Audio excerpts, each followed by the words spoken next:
Wassel Clean Sports Team na 2024-2025 league season no omumo games nyina wo ho ana se ifie ni fie enhye kakra bi ne ye no baba yara se awie dia na se Kotoko abafie na ma baba si akan eti ye ni kan wie ga akade na afi wie ga akade na ya behwe Asante Kotoko ene baba yara sports na afi obo Wassel Clean Sports Team no ye hwe ga aka obera kwa ba bibi aboko de okay in a start state okay now one of the key words are never but once I realize so once I dakoja achase butu gidi na me add much na me take advantage of we na me amako masa waje permission so tina we want to say Kotoko for the release babon tin say I just want to see ungotwa no the camera then I say can main time for camera grandpa me am the camera no me ban phone ni me am twa ni sir the machines aguo yes me nya ntie ejuo me nya ntie say adwuma start o china na me abeko gidi yeah china na me abeko the Kings project ye nya ntiremu saba am sure say no sir but when ntie say machines wo oh yeah I started okay the media started okay I say eko na ko hwe ti o china mo pa wi ana mo ma to me sama na me twamfo ni ne de bremo a na bibia akoyi because I want to because me head na me say I got to train near the account okay na cha time no be training normally Friday the omo area yeah normally Friday the omo area okay the last no mo tu kwan there so wan na cha wan ye training wa ho oh there say enyina se to be on this Saturday from what I know Saturday no panomoko by be one day no me do enyina se so be simuntemo so musimuntemo enyina se almost 7 hours kurubu baby na we okra obi se o me kwa enyina se aba yeah say enyina se de no na ba fo ogina Kumasi no bi so kra se me kwa Germany aba o ha na de o Germany na from akoduru enyina se ni se afi ni meduru takrade okay say Kumasi for flight and things say 25 minutes stadium again. Some of the people at Obuasi don't like Kotoko. And happy at the Odiaba no. Now Obuasi Kumasi. Boss, there were two positions on it. Obuasi Kumasi. Okay. My position ain't me straight and I one. Maninye straight nenya one. Me pacho bayedin. Jina ha na wujina ha na ese wujina.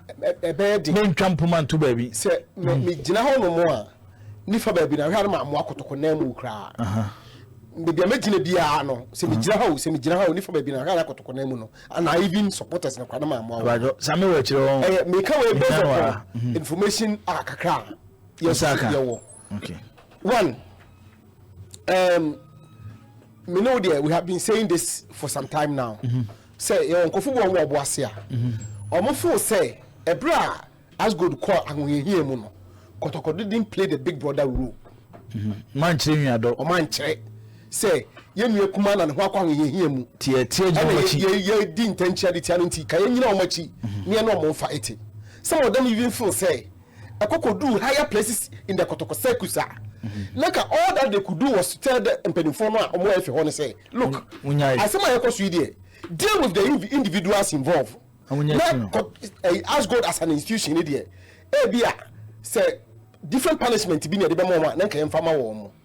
But because now I say, only bring as God a Japadiano, and the young cash God into them. I got to anybody. Some of them was a position. Okay. The young cash God into them, young cash God in free assay. So I go to new hobby and Kotoko bet my fat as God a Japadiano. Boss, so by Mukari Nabot and the vineyard. So kind of bottle in the vineyard. Or Bible move. Nabot in Bobby Truno. One cool Nabota. The Bobby Truno untiminya. Bobby Truno so and so. But baby, I don't know why I'm an I fair. I know he any brain. Until there should be a plot to assassinate Nabot so that you can have the vineyard of Nabot. We notice will be a almost kind Bible can panuna. They will know but only whom they can. And so some of those people say, ask God ever hear Nabot. Because ask God war Ofori Park or some donor and some academy or Lenkle or so about a normal football club should have as a facility as God will be. Kenaya Kotoko Breya after the year be Adakojachi can also you move Kotoko to Obuasi, they have everything at their disposal. Na ko nya botre kwa Adakojachi no. Obeka ya Dr. Cheta Amokase Kokoja Dankese. Na katim na kwatena ho say be anko betima ya Adakojachi. Enti say asgo dem de hodada. Enti bra asgo ko gina ho hiem ko a ho chirim say yentwetwa nya asgo no. Kotoko didn't play the big brother role.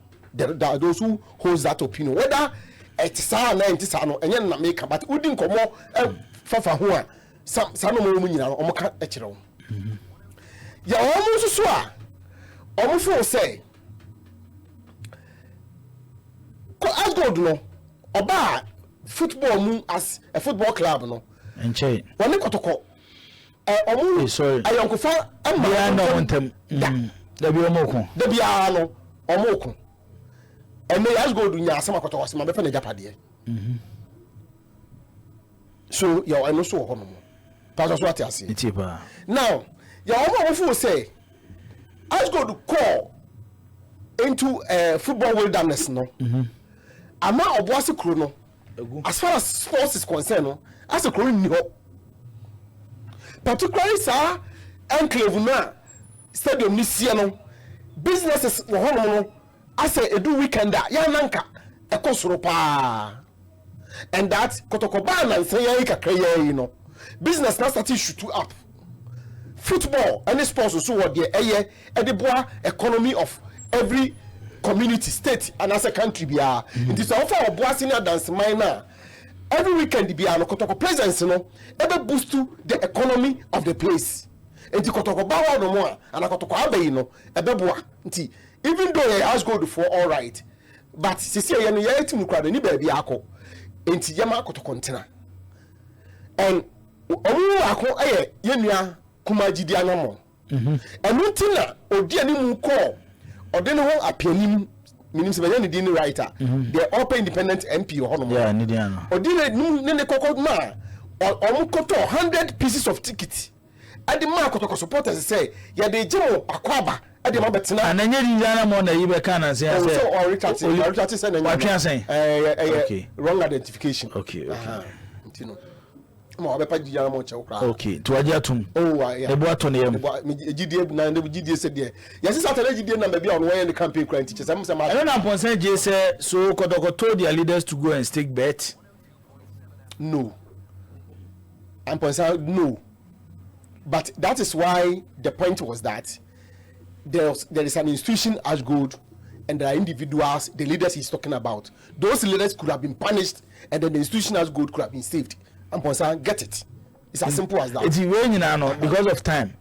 Our conclusion is say based on the underground the year why any the what it ni no and they say Kotoko nka Obuasi and Kotoko emra ifie me boy tofa and now you can say your own officer Kotoko has invested in a Lenclay. Yeah. Say Kotoko so if you the investment go down the drain. Now the other side of it is that if you need obi a hoarding ofie de wonya den kro ofie de hoarding and though Obuasi which is within the region but enye Kumasi ade ba ko ebo ya Kotoko ni say den nipa do betima free Kumasi akọ Obuasi akọ hebo no omu nu omo beba Lenclay even though say omo ba Babara even though Babara is bigger than Lenclay enti kaga say kadipa kakra bia kese komutumi ko hwa homa but still ano one nya sa numbers no numbers obenya Babara no however small it may be, no, still a bit more those numbers of Lenclay, even though Lenclay is more small. Now, what is kind of free man, you'll be never also at was then. Also, another side, a depending in Panabano.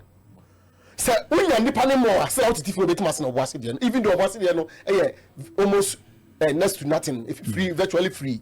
But still, ano, say, a bomb, dear, and to more friend, you know, and say, yeah, I'm afraid.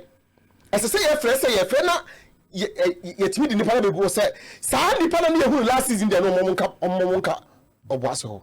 Last season, Nippon and Abanadia, kind of Monka or Basso.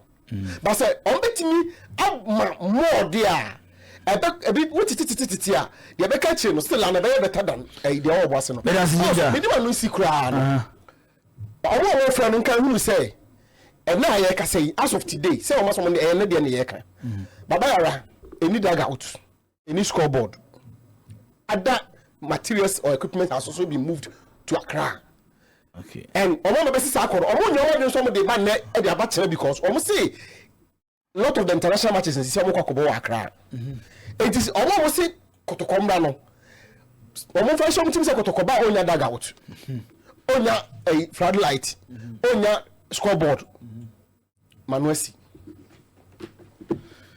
So, I mean, Miss Away, also, I didn't know, and they say, Enoch Nantachi or say, when they ask good had their issue, did they officially approach Kotoko leaders and powers in Ashanti region to intervene?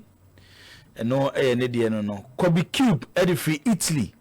Or say the NSA can use the sports stadium for shows, Kotoko will not come.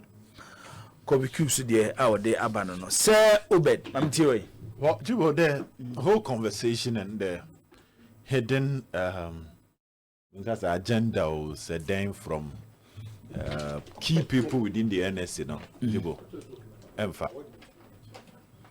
Emfa because by all supporters maybe are almost so far sitting in the middle. No, of course, why not? On said, you chance of no me. NSC a denura. And Asante Kotoko behind I. And I would denura. Say or die our one. Who sees you? Teenager says, nipa na or high or dino or pe baby call logic. In this case, Kotoko and behind dine for fru, or moko pechi obi. Jibo normally the buy 10 times more. So we dine after I quite to say, Pamicho na mesamba natures only men dini you, baby. Because miss yes you. Good. Yes, I want men didn't you, baby. Senka man was work also because Kotoko investment on my or Boasi.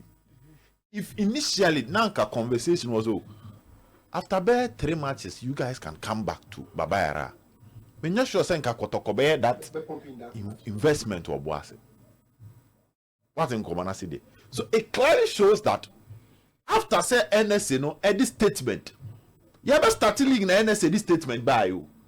So to Baba no your maintenance for Ghana matches after decision say category 3 matches Ghana and me bono. Decide decision near the ever. So clearly be there dance say can kita udi o ho na bia ne Kotoko penny for akasa say yeah acha by October ending there near we are and Kotoko Kenya Mokra na mbeka kasa abro ma start your plans coming back to Babara. But this clearly shows that behind the scenes the relationship between the NSA and Asante Kotoko na rocky. Then smooth. And at some point if you are Asante Kotoko omunim even exactly when the stadium will be ready for them to come back. And yes sir, from financial point Kotoko will spend less playing at Baba Sports Stadium than Obuasi. Sir. Basic finances. Okay. But say no. One ma Kotoko na tie jinema na kwa kuduru baby Obuasi to say one they control the gate. They don't pay anything. It's just the maintenance of the place. It's one Obuasi about a new place any pane de done a dina no high no. Etike a patch na. Wakwa said a down for being chabi and a down for no what 3 rooms go baby. But say a down for no cranny Ghana. Tia 70 years. And Tia first behind 3 bedrooms or Bosume Swan, no me rent. A first one me rent, and I also see dino. But Quam Crow was if a fast and me bon como. Our diner who says no. And quite ye. Once I'm a man who break crowd baby yanka. And I'm an yemen to tonto. Because initially a bass I could call Brankesi. Dan Obuasi bem nti madam fu bi o wasi ne dan oti abrochira iwura age dan na boss onye obi ntirem no en wasi o ene se wo fieru anu uko ni se dia kona kotra ho enyo dan ka menje o dan sika na ka me be je o dan sika no first year dan ni set away say mi fi abrochire ba meka se dan wa ni ye enti as go there ni abus go for abrochire ba so as God is expected to come back next season someday sometime they'll come back. So now Kotoko sika nkobobo wie odi betua on the NSA because don't forget the issue that happened between Kotoko and the NSA before say Kotoko ko boss. Let's not forget that discussion. Emma NSA boss ba ha ebe chire mu bebre. They were having some form of friction. And a man solve wa. Now Kotoko no say na dan fo no ti abrochire ne dan no. Safo akuta no. Safo ne kuta no. And to say wo dan a aka kire me say about 10 a me buy a wotum. Because Baba Yara no Kotoko ntimi work was straight so ko training a day before a game. Obuasi don't meet me. But Obuasi they can go straight for 5 days was they saying to go and train. So the only thing is that Madam Funenda na meet him no. A free oba be djuma me ne wa. So what I say. So in this case from baby Akotoko training or baby Akotoko to Obuasi ne wa. But abrabom wasumdwe a ni pehia o de tena fie de onya wo ho. Until the Kotoko ma. Oh, Jibo. Say it's up to the leadership of Asante Kotoko. Omabo, the young apostles. Omabo Nsu Atreman. Akala and Omabo Samates. Omon lose. Self say 4 matches. 4 matches. 4 ma 12 points. 10 points. And when you 10. Omon skill will get. And then you know Omoni eat ticket in be any asem or boase. But Debbie, Omoni be asem. I'm gonna control the permit gate. I'm gonna check it the encoso. So I'm one casa tenacia. Fortunately, management here all this season. I'm not all last season. So they've had a taste of both places. So the decision is up to them. But I heard your more, you know. No call. And the for Beatrice some better of was an ache. NSA no will now have to be creative. Okay. On how they can maintain the place. No, Send the encourage. So the brand I am man for some children margin. Boss, OP wallpapers, OP. My line in 05361616.